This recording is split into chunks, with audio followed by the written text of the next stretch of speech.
Welcome back to From Fear to Fearless show, where we share the incredible stories of ordinary individuals who have achieved extraordinary things despite their fears. Fear is a natural part of growth and change, but it can hold us back, especially children. Our mission is to share the stories of those who have pushed past their fears and accomplished amazing things, to inspire and empower parents and family members to do the same with their children in their lives. Join us as we share stories that will ignite your imagination, inspire you to take action, and empower you to influence and impact the children in your life to achieve great things despite fear. Our guest today is Jeffrey Fannin. He holds PhD in psychology, MBA, and a Bachelor of Science degree in mass communication. He is the founder of a clinic and a research center called Thought Genius in Glendale, Arizona. He has worked in the neuroscience field, researching and training the brain for over 29 years. Dr. Fannin is an international speaker, authority, and an author in the field of optimal brain performance and cutting edge neuroscience research. He has been in a movie, PGS Intuition, that has been playing in theaters all over the world. Dr. Fannin has published three books: Volume 1 and 2, Commanding the Power of Thought, and Under the Influence, The Secret to Creating a Meaningful Life, Family, Career, Spirituality, and Friendship. He has traveled the world doing brain maps on over 4,000 individuals, as well as doing consults with them. He also works in his clinic with ADD, ADHD, anxiety, depression, and many conditions. Dr. Fannin was part of a research team at Arizona University researching neuroscience and leadership, focusing on research accomplished at the United States Military Academy at West Point. He has appeared on Quantum World TV, the TV Frontier and Awakening, also in Gaia TV. You are not your brain. His work has been featured in local media, international media such as Wall Street Journal, Fox News, ABC Daily, Business Week, London Financial Times, in Singapore Weekend Edition, BBC Radio, and many more. Dr. Fannin has also hosted the popular weekly radio show, Help, My Thoughts Are Holding Me Hostage.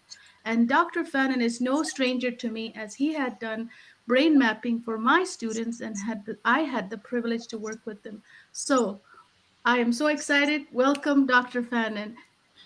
Kahila, thank you for having me. I really appreciate it, and it's good to see you again. Thank you so much. Amazing. Thank you. So I want to start off, Dr. Fannin. You have done so much study on human brain. Can you tell me, why does fear hold us back? Well, I think that's probably the question we've all been trying to answer for many, many years. And why does it hold us back? Well, I think because it's an innate function of being a human being, that fear is a protection mechanism. So it's going to kick in whether we want to or not. And so when we deal with fear, we have a founded fear and we have unfounded fear. So if I'm standing out in the middle of the freeway and the cars are whizzing by and I'm afraid, well, that's a founded fear. But if I have a subconscious belief that is driving that fear, and a subconscious belief is actually a thought that we have again and again and again that gets recorded down in our subconscious. So when the thinking part of our brain says, I want to be safe, or I want this, or I want to have that kind of life, whatever it is, then it is that is an unfounded fear with a subconscious belief. So we have the ability, when we have an experience in life and we put a meaning to that experience, and then it records an emotion. So if fear happens to be that emotion that gets triggered with that cognition, whether it's founded or unfounded, it doesn't matter. It's going to just trigger whatever it is. So we have to change our subconscious belief in order to get it from that natural kind of fear that is a protection mechanism more to how we function in our daily life, so that we can overcome those fears that are unfounded and then deal with the ones that are founded in a natural protection sense. Mhm. How does one find and unfind when you say that? Like, how does that, do we discover that? How do we discover that? Well, a lot of it is just being aware of what's going on around you. So, like I say, if you're standing out in the middle of the freeway and the cars are whizzing by and you're afraid, well, you should be afraid. That is a founded fear. That's something to be afraid of. But if you're going into a math class because it's unfamiliar, because you're not sure what it is that you need to do, and you have that kind of fear, that is an unfounded fear. That's something that we can overcome based on these subconscious beliefs, so we can change the event in life, the meaning that we give that event, and then that emotion that gets triggered in our brain. That is called a cognition, and that's what fires off. So we can learn to overcome that. We can create a new pathway so that the unfounded fear is not triggering, and it's okay for a founded fear to trigger, because that's what keeps us safe. And it's just knowing the difference between the two. Absolutely. Was there anything that you had as a person, you've done so much in the study of brain and neuroscience. Was there anything that held you back in your path? Many, many times, I got to that point of, I remember when I became an airline pilot for a while, but on my way to becoming an airline pilot, I quit flying probably at least a half a dozen times because I was afraid, that I couldn't do it, that I couldn't cut it. Then not too long ago, I'll share this with you because it really kind of illustrates the point we're trying to get across here. That I had had a stroke and I never saw it coming, and so while I was in the hospital, because I had to move and I had to put all my household goods, my furniture, all of that into storage, that because I was in the hospital, the storage company auctioned off all of my goods, and so here I was, kind of like Cortez coming to the New World, and he got all of his men off the ship, and then had them all except one ship go out in the ocean. They burned them and sank them to the bottom of the ocean, so that they couldn't argue with the situation they were dealing with. And that's kind of where I was at. I couldn't deal with anything. I had lost everything that I had to deal with, and had no place to live, all of this stuff. So I had to decide: am I going to deal with this situation, or am I going to run away from it? So that's what the amygdala of the brain does. It's a fight or flight kind of thing. So we have the fight or flight. We have to decide: are we going to stay and deal with this, or are we going to run away from it? And then once that decision is made, then the next issue is, what is our subconscious belief? What is our belief about it? Like, if I've lost everything, well, there's no use in living anymore. I can't go on. I can't do whatever. But yet I said, okay, I'm going to deal with this situation, and started coming back from that in order to build a new life, to decide who am I? What am I going to do? What am I going to stand for? What am I not going to stand for? And beginning to look at all of these things that made up this person that I know as Jeffrey Fannin. So then deciding, where do you go? What do you do? How do you get rid of the things that aren't working for you? How do you change your circumstances so that you can deal with these subconscious beliefs that are now that inner part of you, and help you know where to go, what to do, and what you'll stand for and what you won't? Absolutely. So that was my next question, was how do you overcome? But you've answered it in that, many Yeah, you gave lots of information. But let's go back to, you said you were trying to fly, like, the flight pilot, being a right. pilot, and you didn't go to many of them. So did you ever ended up overcoming that fear too? Yes, I did. I did get my when I was stationed in the Air Force in Germany, and that's where I got my pilot's license. But I was able to continue to get more and more ratings, and finally got to the point where I was flying for U.S. Air. I became an airline pilot for a number of years, and then they started having layoffs, and so that put me on a different direction of working and training with the brain, because that's about the time I got acquainted with brain mapping and brain function. I said, hey, this is really interesting. I really enjoy this. So that's the path I began to follow, which led me here today. Mm-hmm, mm-hmm. So tell me, like, I know you are so fascinated with the brain. That's why you work so much in it and with it, right? So how do you help someone overcome fear now? Because I know you're working hard on that. Yeah, well, I've been on kind of a long journey here in doing brain maps with people like we did with your students and so forth. But then going beyond that, what when you have the information, then what? And so that's when I started to get more involved with what we'll call universal laws: energy, frequency, and vibration. Everything has a frequency and a vibration. And so, as we are dealing with, so if you have a thought and it's going to vibrate at a certain rate, and if you hold that thought for 16 to 17 seconds, other thoughts or energy like that will be attracted to it. When they come together, it begins to amass that energy. So we start developing this push pull effect. So if our brain is saying, I want this, I want this, I want this, it is the thinking part of the brain that is doing that wanting or the desiring. It is the subconscious part of the brain, or where our rules are. And actually, those rules start beginning to form in the third trimester of before we're being born, when we're being conceived. So for example, I used to joke about this until I realized how true it was, that when I was being conceived, and if my mother was fearful and anxious, then that vibration was in my cells. So when I was born, then I would have this actual tendency to be fearful and anxious about things. So then I would have to change that subconscious belief so that I could overcome those things. Now, we all have the ability to do that. Most of us just don't know that we can do that. And that's where we have the experience in life, the meaning of that experience, and then add the emotion.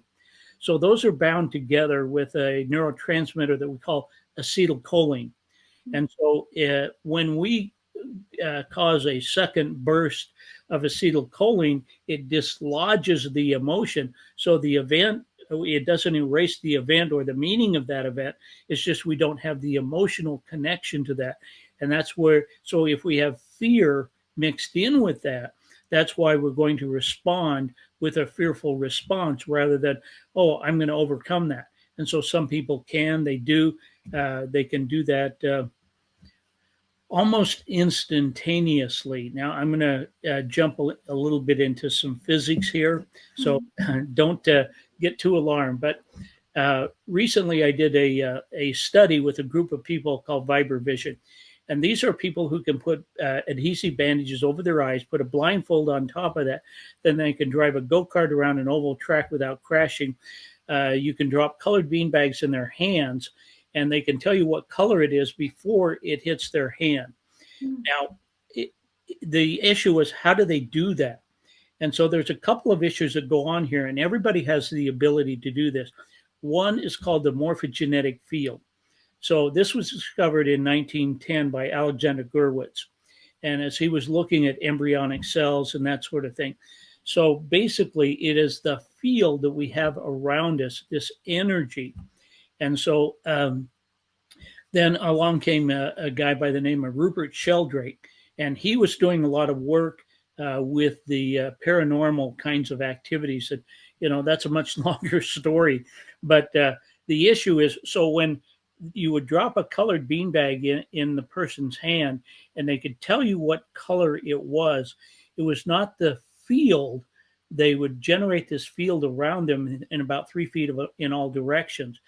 But it is the morphic resonance, or the color of that beanbag, that they were picking up on. They didn't know that they were picking up on that, but that's how they could do it. So some people could do it very well, and some people couldn't, because they had kind of trained their brain to do this.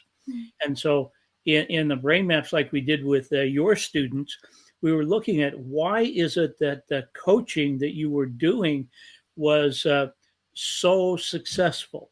And what we were able to determine from that, it was not only the morphic field that every student had around them, but when they would get in the vicinity of, say, your morphic field, the morphic resonance from the coaching that you were doing would kick in, and that's why they would be responsive to that and perform differently than they would then by themselves because of the other subconscious beliefs that maybe they had. Does that make Mhm. sense? Yes, absolutely. Thank you. Thank you. Yes. So you're doing something now with you were saying to me earlier to Yeah. help kids, especially with autism, ADHD, ADD, overcome their fear. Can you Right. share a little bit about that? Yeah, and I think it's a really really profound thing because we've seen this with a whole lot of not just kids but adults as well. And so when we look at the energy, the frequency, and the vibration, one of the things that we're able to do is if we have with this scanner, and there's a lot more to that, but let's just confine it to the work that I'm doing with kids and adults that have problems with focus, concentration, or have autism or things like that. They're on that spectrum. Those are all frequencies and energy that they're dealing with.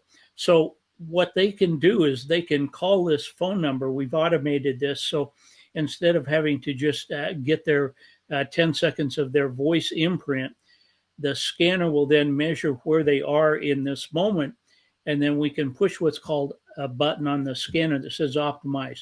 And it will take the frequencies of where they are and produce 4 MP3s or audios that they can listen to that brings them back into balance. I'll give you a story here. So some of the people that I've worked with, and the process is kind of the same. So they call the number, they give their name and their phone number twice. That gives us 10 seconds of their voice imprint, and then it will produce the 4 MP3s that we can email to them. When they get the MP3s, then they listen to those on their phone or with a noise canceling headphones or earbuds, whatever, or just through the speakers on their phone, and it will bring their brain into balance. So if they're out of balance over here, and this is where their balance, so the scientists have put a lot of this together. They were able to catalog over 120,000 different frequencies. So if they're over here, they're saying, go this way, go this way, go this way. So those MP3s have the frequency and the vibration to bring them into balance. Now we know that we get out of balance all the time, and that's why we automated this too, so they can just call the voice line with anybody that we're working with in order to record that. And so if they've had a difficult day or they failed a test at school or whatever, their brain is going to get out of balance, and our emotions are actually embedded in our voice. And so the emotions are in the voice. So when we rebalance that, it causes that individual. So maybe they had a tough day at school. They come home, they listen to their MP3s. Now they're ready to do their homework. Their brain is in balance. Or we'll see kids that maybe have behavioral issues. And so when they get out of balance, then they become demanding, they become controlling, and they only want to do it their way based on some of the subconscious beliefs and things that we were talking about. So when they listen to their MP3s, then it will bring them back into balance. Sometimes they have food sensitivities and they don't know that they have food sensitivity. So some of the other features in this scanner, we're able to look at those and say, for one individual, he would go through that situation we just described, but we found out he was taking in too much sugar, and peanuts were actually causing the problem. So when he went off of those, then he began to act more normal. And so there's a process in our gene that we call methylation, and being able to get that gene to perform the way that it should based on the energy, the frequency, and the vibration of what is going on. So they can take an over the counter enzyme to do what's called scrubbing that gene. And that allows the gene, it's called the MTHFR gene, and men are more, or males are more susceptible to the 677T gene, whereas females are more susceptible to the 1298C. And so when you see the expression of the gene, that means our behavior is going to react in a certain way. So with females, some of them may get breast cancer. That's an expression of the gene because the gene is out of balance. So the longer it stays out of balance, then the more things can happen. in terms of we are not feeling well, we get sick, so there are 7 different layers of energy field around all of us. So if there is a discordance between the fourth and the fifth energy field, I know this is getting kind of deep, but just hang with me for a minute here. But if that's out of balance, then that's where illness begins to occur. But if we are functioning in the sixth or the seventh energy field, then we can function as human beings and normal and overcome a lot of these subconscious beliefs, things that we talked about there. And the seventh field is the intuition, the stuff that comes to us in our inner soul, our inner being, saying, do this, don't do that, follow this, go here. There's a parking place right around the corner, go there. And those things begin to happen. Most of us have had those kind of experiences. We just aren't aware that those are happening. But when we start to get tuned into that, it happens with everybody all the time. We just need to be aware of it. Yes, absolutely. So, with one of the things that I always fascinated with whenever we talk is about, you talking about the energy and how much that other energies can influence your fear, right? Right. That's why sometimes it's almost like other person's fear can induce your own fear. Absolutely. And that happens all the time. We may not recognize that that's where it's coming from, but somebody else's fear can influence us. And that is the key word here, influence us, so that it will trigger the fear within ourselves. And so that we begin to be subject to their fear, even though it's not a founded fear, it's an unfounded fear. Mm-hmm. And it happens with, sometimes I've seen it with even teachers who are not very competent in their own material. If they start teaching Yeah. someone with that fear of not knowing. Yeah. Been there, done that. I got the t-shirt, where the teacher might be 2 pages ahead of the students. And so they're not certain, and that becomes that subconscious belief. They are not certain about their own stuff. So the uncertainty is what is triggering. And so then the person, their energy field is picking up on that uncertainty, which is then triggering the uncertainty within themselves. And so they really don't know who they are, what they're doing, or how they're going about it. So the energy, the frequency, and the vibration becomes very important. And that's why the MP3s that we're working with in what we call the inner voice, and that's the process that produces these MP3s, so that people of all ages, it doesn't matter what you are, but your brain and your body have certain frequencies that you deal with that.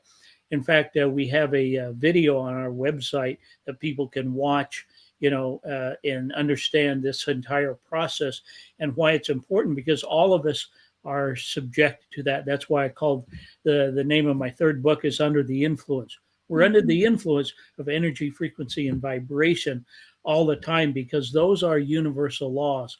It's a little bit like the law of gravity. So we know what the law of gravity is. We may not be able to explain how or why it works, but we know it's there. It keeps us from flying off into the space, and out into the universe. So gravity keeps us there.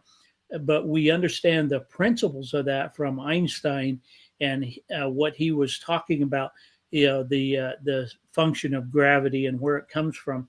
Now, we can say, I don't believe in gravity, and climb to the top of the highest building around us and jump off and declare, I don't believe in gravity, all the way down. But gravity's still going to work. So all of these universal laws are the things that we are subject to. We are under the influence of those all the time. It's just a question, are they founded or unfounded?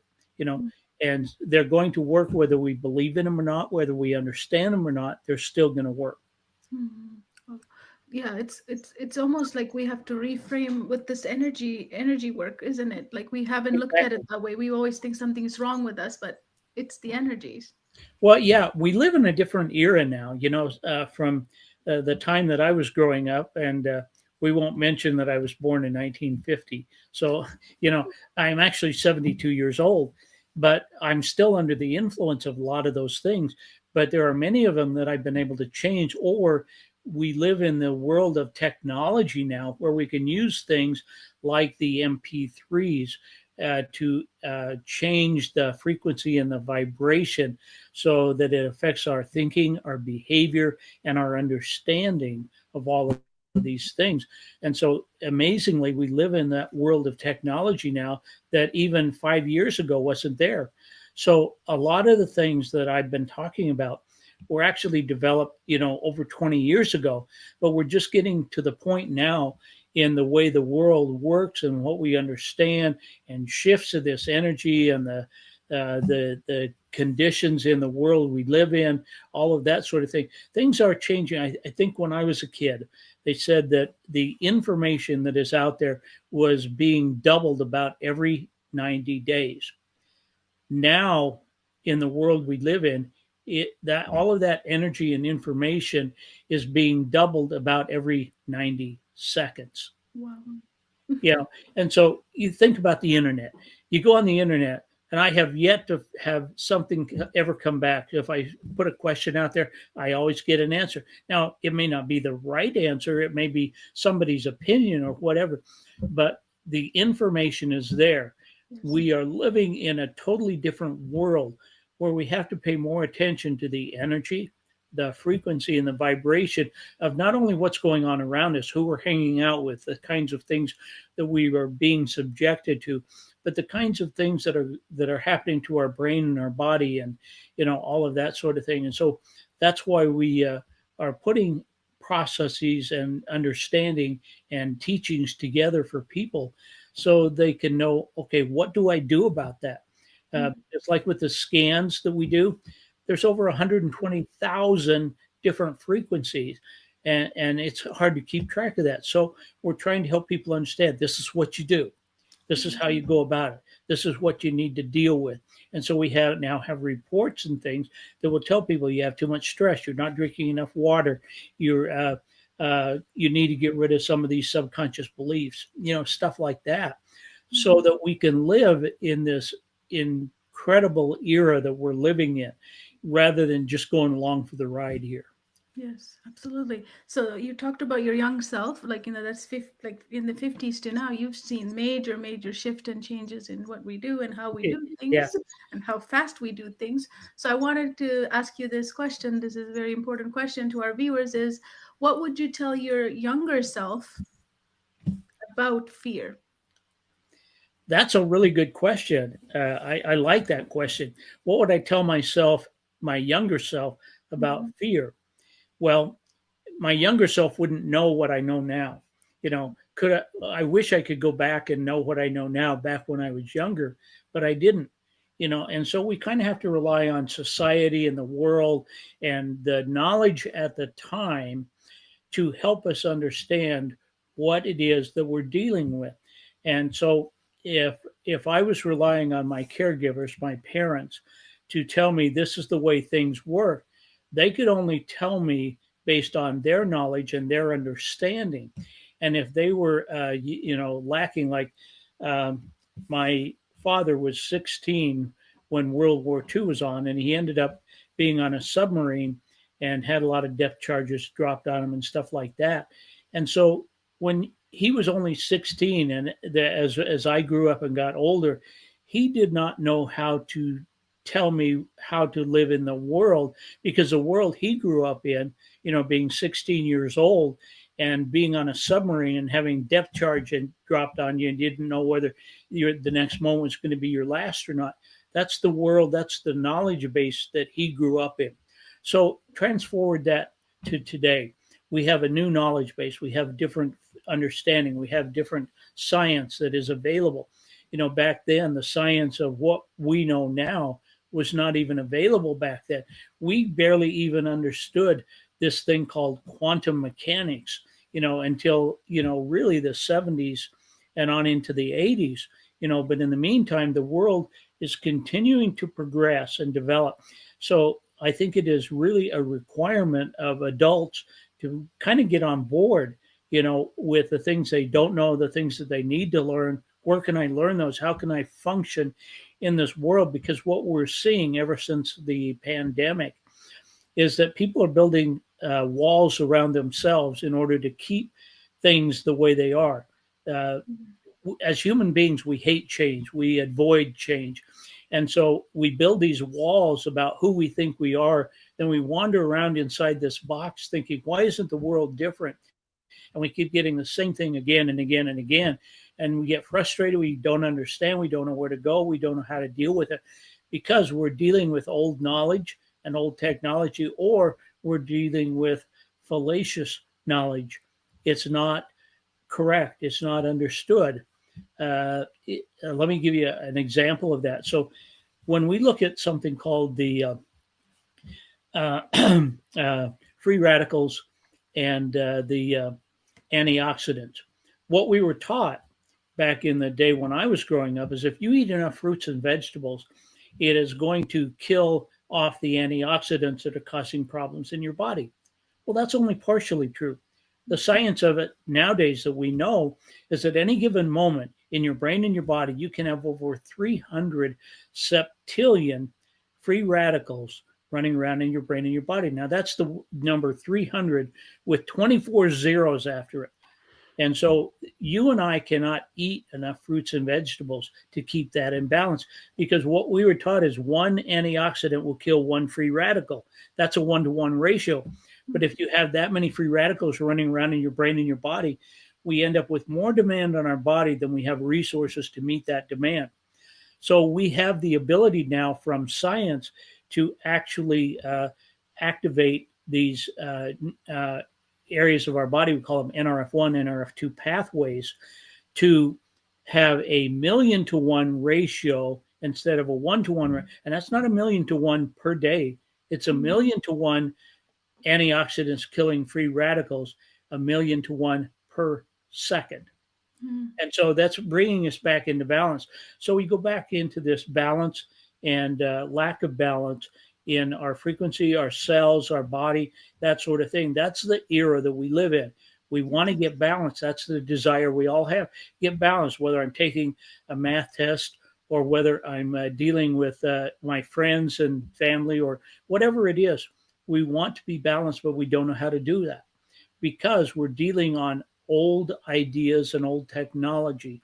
So it is each of our responsibility to get to a point where we are able to bring in some of the new ideas, the new technology, the new functions so that we know what we're dealing with and that we can have more control over our thoughts, our behaviors, and what we say.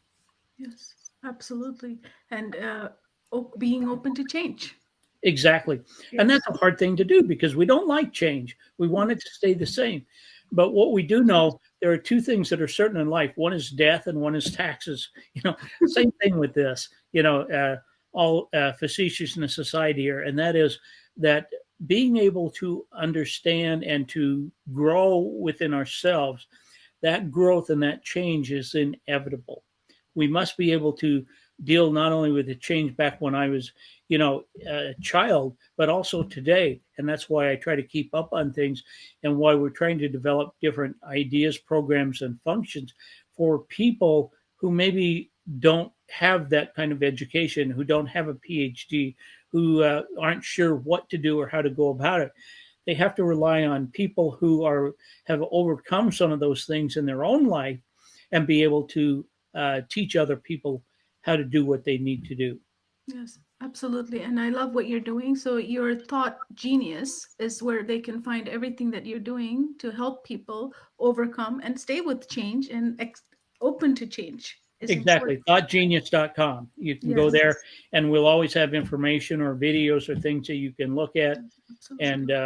And we are putting up an education function where people can get more knowledge about these things and learn at their own rate whenever they feel like it or they need to review so they can just on some of these teaching platforms be able to. So we have like a total of 14 classes. A couple of them are just introductory energy, frequency, vibration kind of stuff.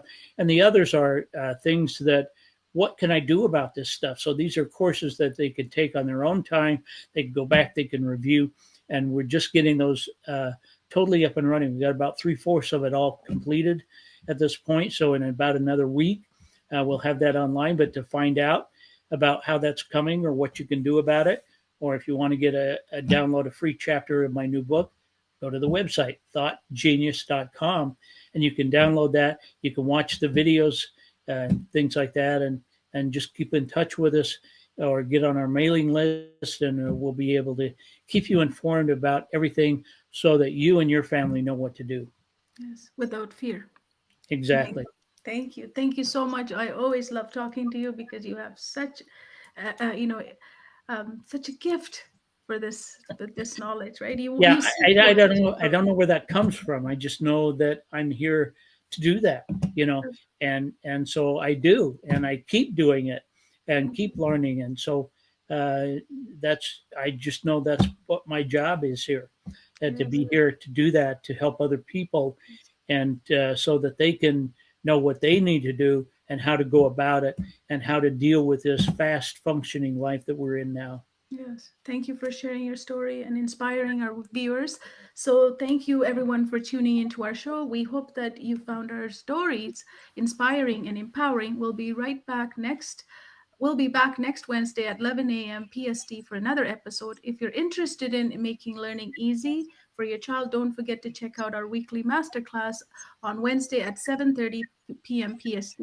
Remember, fear is a natural part of growth and change, as Dr. Fannin just told us, but it doesn't have to hold us back. We don't need to be a hostage. Let's help our kids learn and grow fearlessly by igniting their imagination, inspiring them to take action, and empowering them to see the unlimited possibilities that lies on the other side of fear. Together we can help our children become fearless learners. Thank you again, and we'll see you next week on Wednesday at 11 a.m. PST. Thank you.